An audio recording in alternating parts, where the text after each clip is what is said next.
अस्सलाम वालेकुम। SM news के साथ मैं हूं इश्तियाक। सबसे पहले नज़र डालते हैं आज की न्यूज़ हेडलाइंस की तरफ। पाकिस्तान में कोरोना की नई किस्म ओमिक्रॉन का तेज़ी से फैलाव जारी। 45,643 टेस्ट किए, 708 नए केसेज रिपोर्ट हुए।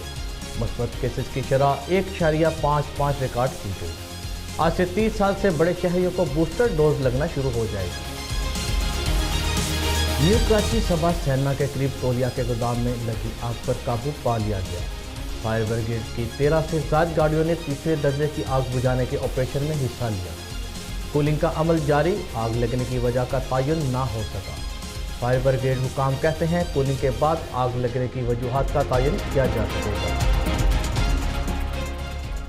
सिंध में बच्चों की मौजें ख़त्म। सर्दियों की छुट्टियां ख़त्म होने के बाद स्कूल और कॉलेजेस खुल गए। सर्दी में सुबह सवेरे रज़ाई कंबल छोड़कर स्कूल जाना पड़ा, जबकि वफाकी दारुल-हुकूमत और KPK में सर्दियों की छुट्टियां आज से शुरू हो रही हैं। कराची में सुप्रीम कोर्ट के हुक्म पर तारक रोड पर तजावुज़ात हटाने का काम मुकम्मल करके पार्क बहाल करा दिया गया। मलका कोसहार पर हालिया बर्फबारी के बाद मुल्क भर से सियाहों की बड़ी तादाद ने मरी का रुख कर लिया। सियाहों को बेहतर सहूलियात फराहम करने के लिए CPO रावलपिंडी, CPO तैमूर खां और दीगर आला अफसरान मरी पहुँच गए। ट्रैफिक कंट्रोल करने के इक़दाम का भी जायजा लिया गया।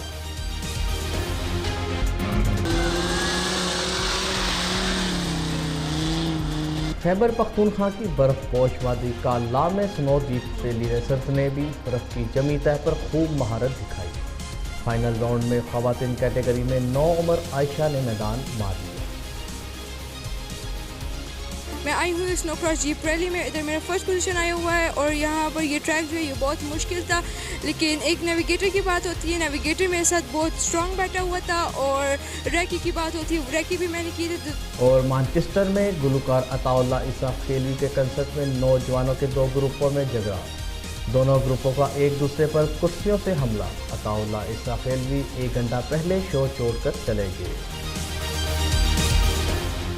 वज़ीर आला सिंध सैयद मुराद अली शाह की सदारत में कोरोना वायरस से मुतल्लिक़ सूबाई टास्क फोर्स का इजलास।